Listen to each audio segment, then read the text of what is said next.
Concrete walls shook with the crack of a pistol. Emily Carter recoiled, clutching the scarf in her trembling hands, its fabric damp from the blood it had been used to silence. The sound ricocheted through her skull, drowning out her breath. The room stank of oil, iron, and fear, lit only by a single swinging bulb that carved long shadows. Men in tailored suits stood motionless, their faces impassive, trained not to flinch. In the center, the chair where the condemned had sat now sagged against its ropes, lifeless.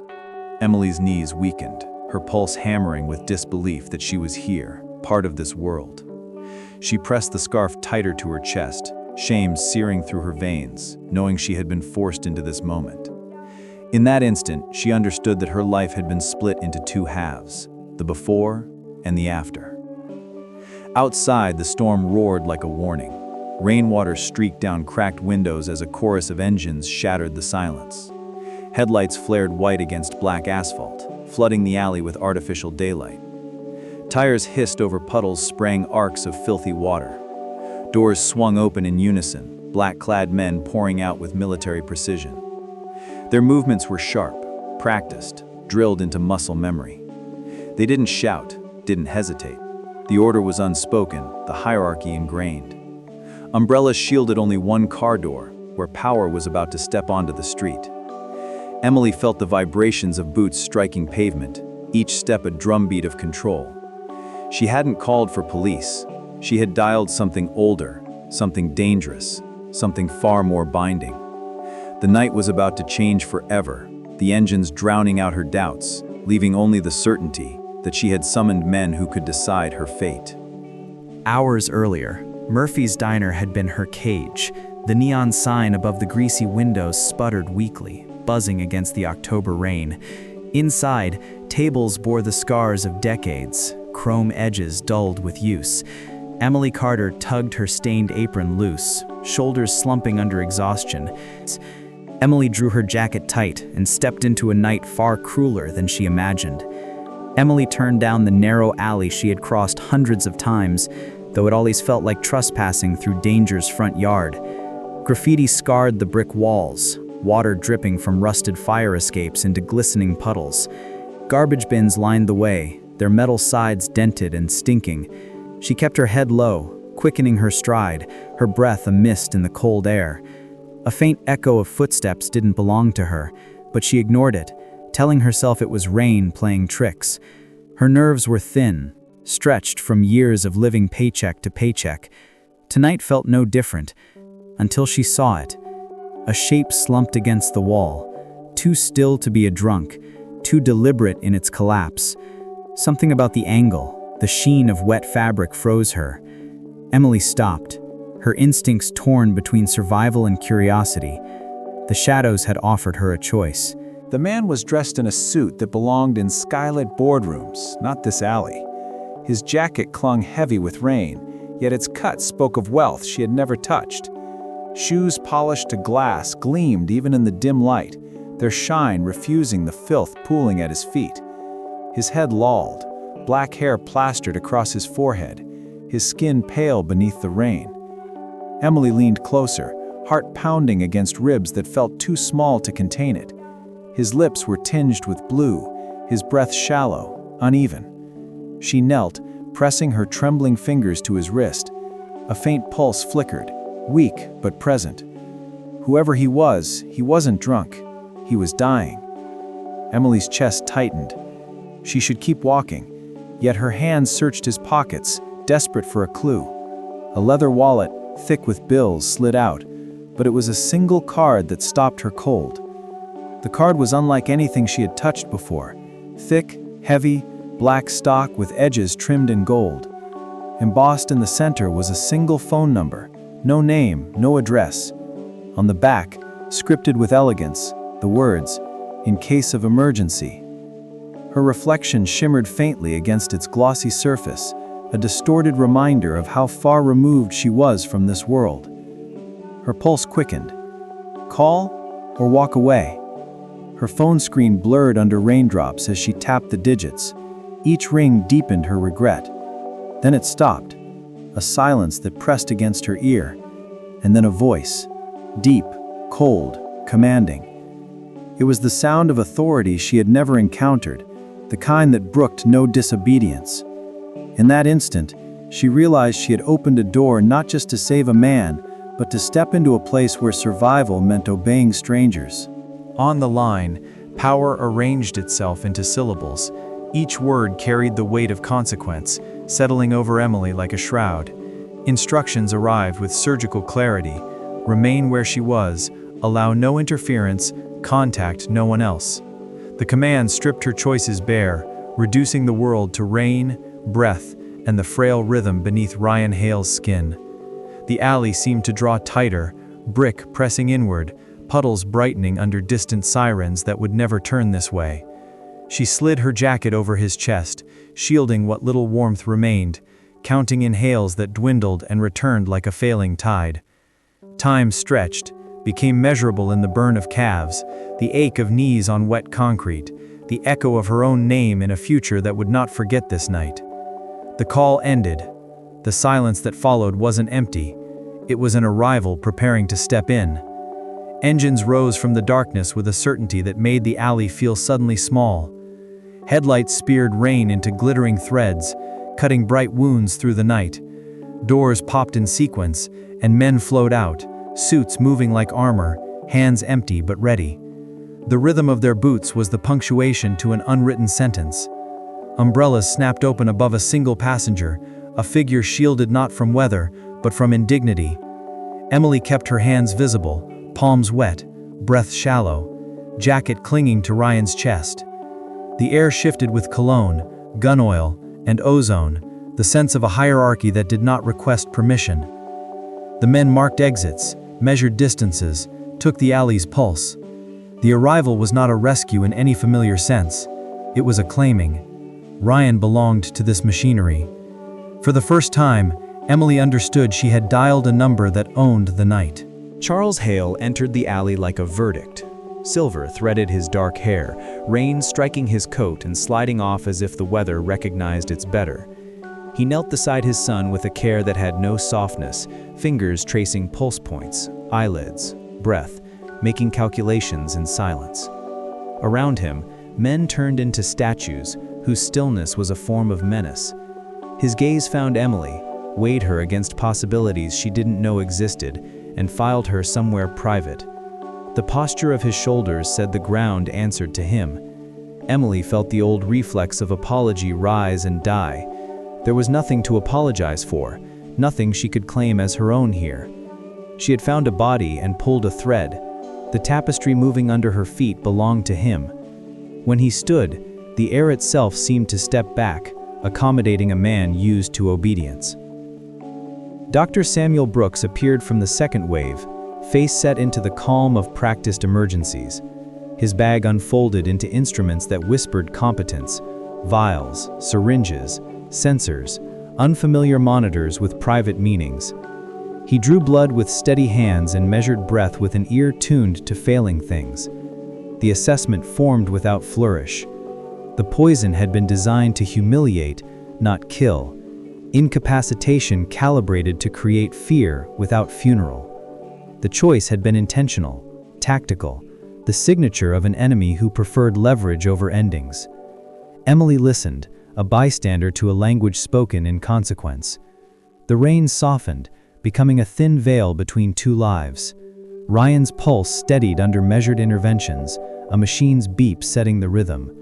In the shuffle that followed, the lines of authority braided tight. Doctor to patriarch, patriarch to men, men to motion.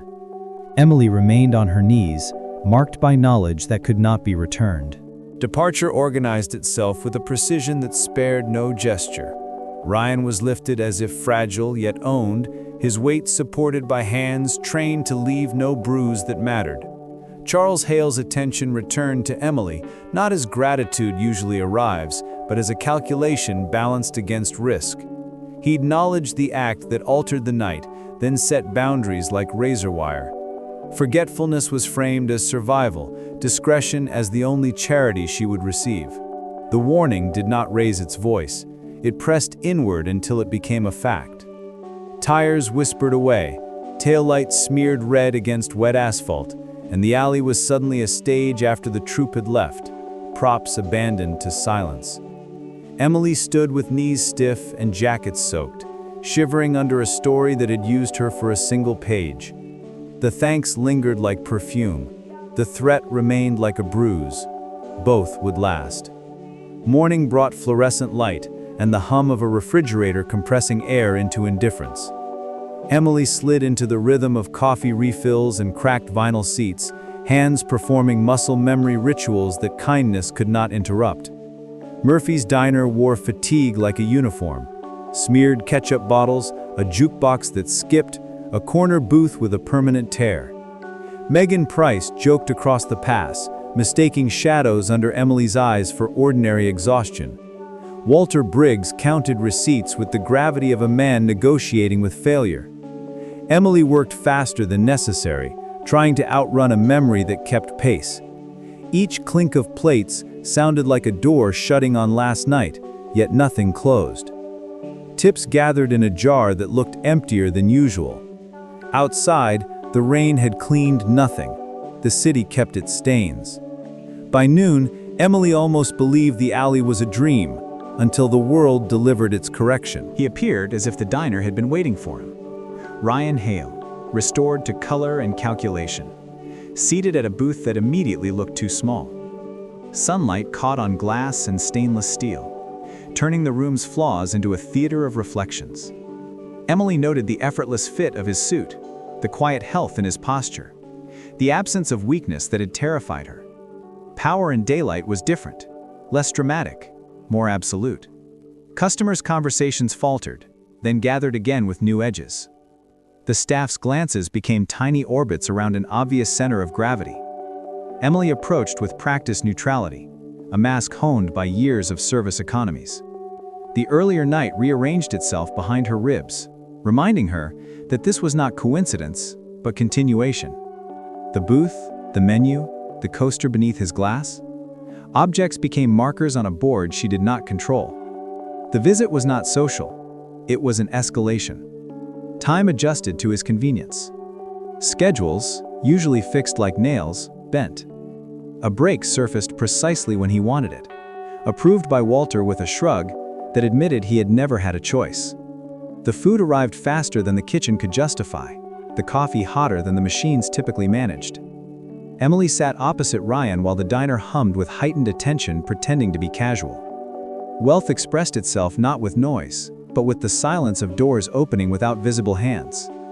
The imbalance was a weight on the table, pressing napkins flat. Emily felt the elastic of her world stretch toward a breaking point, each kindness carrying a price she could not immediately see. Outside, rain paused as if the sky were listening. Inside, the small clatter of cutlery recorded a contract unsigned yet binding. The check never appeared. Some deaths don't live on paper. They live in trajectories. He offered proximity to beauty as an antidote to grease and fluorescent fatigue. The words were unnecessary. The invitation existed in the car waiting at the curb, in the driver not meeting her eyes, in the sense that anything ugly could be replaced with something curated. Emily stared at her scuffed shoes and felt the old ache of wanting more argue with the newer fear of what more costs. The hour he promised felt short enough to borrow and return untouched. She wiped her hands, untied her apron, and stepped into leather and quiet doors. The city scrolled past in glass reflections. Traffic signals, storefronts, faces that didn't look up. Each stoplight measured a slide from anonymity into recognition, from waitress into witness. The elevator rose without complaint, numbers blooming in soft gold. The invitation had not been about a meal. It was about jurisdiction. She crossed a border.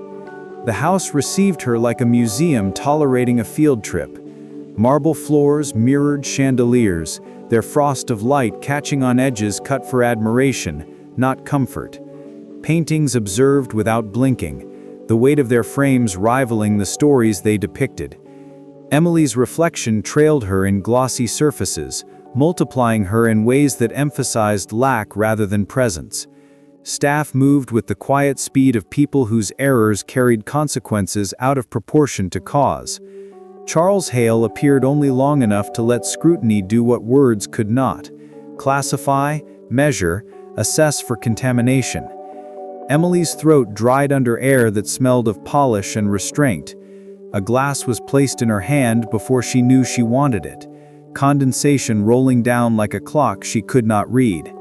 The mansion was a geography of distance. Every luxurious detail mapped how far she stood from where decisions were made. Evening lowered over the neighborhood with a familiar heaviness. Emily's boots found old cracks in the sidewalk, their edges memorized by years of passing without purpose. The smell of damp cardboard and frying oil reclaimed her, replacing the house's distant perfume. Streetlights flickered to life in uneven sequence, leaving pools of yellow bracketed by dark. She carried silence like contraband, unsure where to hide it. The city's sounds, bus brakes sighing, a dog barking behind a chain-link fence, a distant siren, reassured and accused in equal measure. The mansion had given her a new outline. The streets tried to rub it off. Rent notices waited up the stairwell like threats rehearsing their lines. She reached for her lock with hands that still remembered marble. That was when the steady rhythm behind her resolved into intent. Her name, she realized, might be in someone else's mouth already. They arrived without hurry, 3 shapes separating from the shadow with the confidence of men who were certain the darkness belonged to them. Faces sharpened as they stepped into the weak light, a smirk that invited pain, eyes that flattened interest into advantage, a knife that gleamed because it enjoyed the work. Their questions weren't questions, they were statements attached to consequences. Emily calculated escape routes and found them already occupied. The street grew narrower, the air thinner, the night too interested. Her phone weighed nothing now, a useless rectangle trapped behind zippers in fear. The men smelled of damp wool and cheap cologne, of corners where decisions were forced. They knew where she had been. They expected her to trade what she had seen for the privilege of leaving whole. Humiliation arrived early, pressed into her like a hand on the back of her neck. Sound preceded salvation. Tires keening, engines shouldering aside the night, doors flinging open with practiced violence. Jack Lawson moved first, his team unfolding into positions that had names Emily would never learn. The alley's geometry flipped, turning predators into variables to be solved. Weapons appeared like punctuation to a sentence whose grammar was inevitability. The 3 men weighed odds transformed by math they hadn't done, found themselves suddenly poor in options, and retreated with the bravado of men who would tell a better story later. Ryan Hale emerged from the center, his earlier warmth sealed away, gaze iced by duty. Emily's regs released their tension only when his presence reprogrammed the scene. Relief tangled with dread. Rescue, she realized, was another word for ownership in this world. The convoy swallowed her with clean upholstery and measured speed. The city slid backward as if apologizing for letting this happen. Glass replaced brick, height replaced alleys, and the city tilted beneath floor-to-ceiling windows that turned distance into decor. The penthouse wore wealth in a quieter key. Wool rugs that drank sound, art arranged to soothe ambition, furniture that held posture like a tutor. Security disguised itself as hospitality. The elevator required authorization disguised as courtesy. Cameras were invisible until you tried to forget them. Emily wandered room to room, comfort rubbing against confinement until both grew indistinguishable. A change of clothes appeared folded, precise, and a size close enough to feel like surveillance. She washed her hands twice and couldn't remove the feeling of fingerprints she couldn't see. Outside, the harbor caught pinpricks of light and made them precious. Inside, silence hovered, attentive. Protection had come with walls she hadn't chosen, with locks that faced the wrong way. Safety, she understood, was just a different leash. Night thickened around the windows until the city became a constellation map of other people's lives. Ryan outlined the betrayal like a surgeon describing scar tissue. Not random, not careless, but intimate. The poison had crossed a threshold only trust unlocks. Names hovered without landing. The offender had not yet been identified, but the circle had tightened enough to squeeze. Emily listened, muscles coiled as if braced for a fall that would keep repeating. She traced the condensation on her water glass, leaving parallel lines that looked like a prison drawn by a child. Between sentences, she watched the way Ryan's hands stilled when he reached memories he didn't want. Under the smooth exterior, fatigue collected like silt. He wanted an exit he could not name, a future that required fire to clear the ground. Emily heard the plea beneath the report and felt herself answer. The room redefined closeness without touching. Care arrived as a blanket left ready, as a cup of tea set down where chill lingered, as lights lowered to forgive faces. Ryan's gaze softened in increments, each one revealing a version of himself the world would punish. He spoke of building rather than inheriting, of waking up without armor, of choosing the size of his life rather than fitting into one tailored by blood. Emily felt the pull of a world that favored those who took, softened by the impossible suggestion of refusal. She examined how want and warning share a border, how tenderness is loudest when it threatens to disappear. The harbor sent its slow pulse against glass. Somewhere far below, a siren stitched a thin red line across the night. In that quiet, the decision to hope became the most dangerous act either of them committed. Phones don't ring at that hour, unless something has been found. The screen's glow carved Ryan's face into angles that belonged to duty rather than longing. Words arrived sparse and heavy, a naming that condensed weeks of suspicion into a single, irreversible shape. Daniel Cross. The circle had narrowed around a familiar silhouette, a lieutenant whose years inside the house had made him furniture. The address followed, coded and unmistakable. In the space between instructions and execution, the penthouse seemed to pause, as if the carpets had exhaled. Emily stood framed by the window, robe tied tight, as if fabric could be armor. The promise of escape, spoken hours earlier, receded under the undertow of obligation. Somewhere, a light flicked on in a warehouse that pretended to be empty. The city reorganized itself to accommodate what happens when betrayal meets the rules that keep empires upright. Concrete collects cold the way fabric collects scent. The room waited with a patience learned from long nights, a chair placed exactly where humiliation photographs best. Jack Lawson's men held the perimeter with the boredom of professionals who know the script. Emily stepped into the space and felt the floor announce her in the soles of her shoes. Ryan moved beside her, transformed again, obligation settling over his shoulders like a perfectly weighted coat. This was a place where speeches were short and evidence didn't need a jury. The warehouse smelled of oil and rain leaking from old seams, of dust that recorded every visit. Emily recognized the line she was crossing and didn't stop. She had asked to know all of him. This was the curriculum. The single bulb above the chair hummed with an electricity that understood it would be asked to witness. Daniel Cross sat with rope digging into flesh that had lived too comfortably for too long.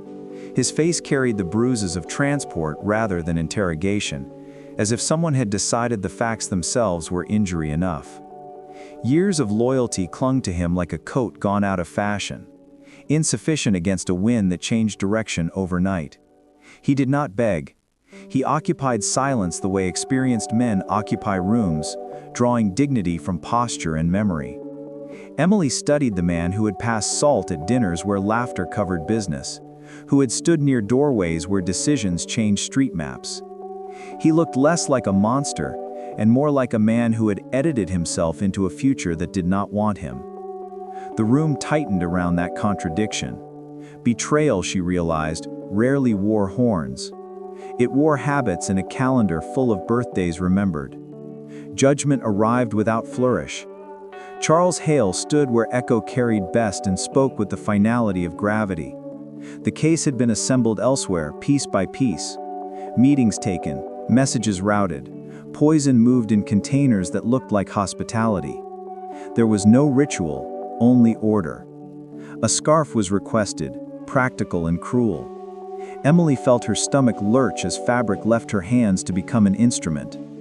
The room accepted the substitution the way rooms accept all human adaptations, with indifference. Daniel's eyes, formerly busy with calculation, settled. He measured the men he had eaten beside, the heir he had once taught to fold a pocket square, the patriarch who had paid for his children's schools. The verdict did not change the architecture of the warehouse, yet it altered the weight of the air. In that thickening, Emily understood that mercy here was spelled with a full stop. Sound touched everything at once. The muzzle flash burned a brief flower against concrete, then left nothing but petals of smoke and ringing ears. Emily felt her knees fail and didn't fall, as if the room itself held her upright to ensure she learned. The scarf came back changed, faintly stained, a relic too intimate to discard. Men moved to do the work that follows endings, rope cut, floor cleaned, the day prepared to pretend it had always been this way. Ryan's face did not harden, it resolved. His eyes carried a ledger's balance rather than a predator's hunger. Emily pressed the fabric to her chest until the weave imprinted her skin, a penance she hadn't earned but accepted. Outside, dawn still waited beyond black glass. Inside, the clock reset around a new absence. The rules that kept this world standing demanded their due and collected. Light climbed the harbor softly, as if reluctant to expose what the night had transacted. The penthouse terrace gathered the pale wash of morning and turned it into a quiet stage.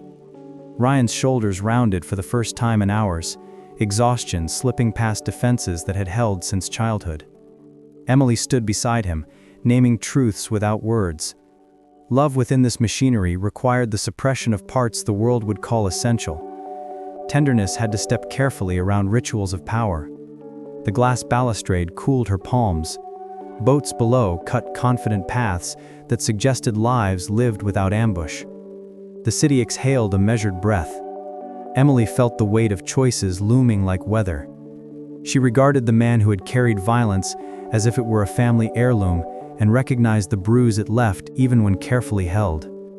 Morning asked whether they would answer to it or to inheritance. Possibility laid itself out like a map with only two roads. One kept the elevators keyed, the doors guarded, the air perfumed with duty. The other led nowhere specific, which was the point.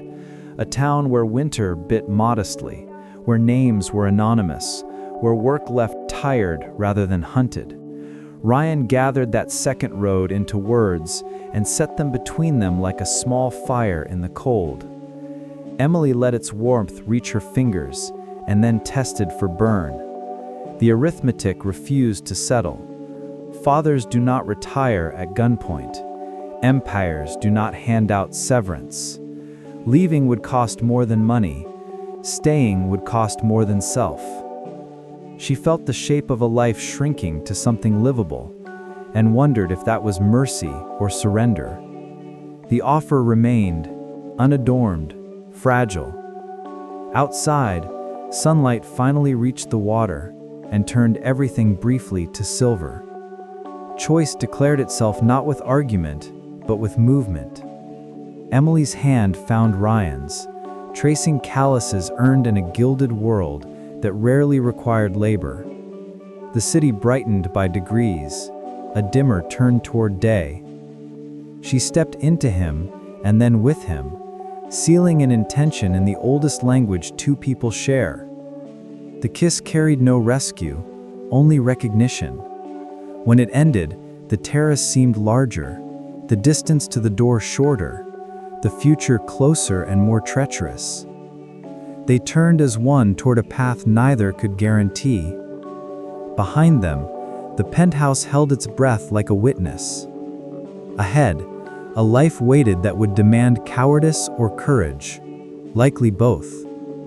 Emily felt fear and did not step back. She chose motion over safety, complication over quiet.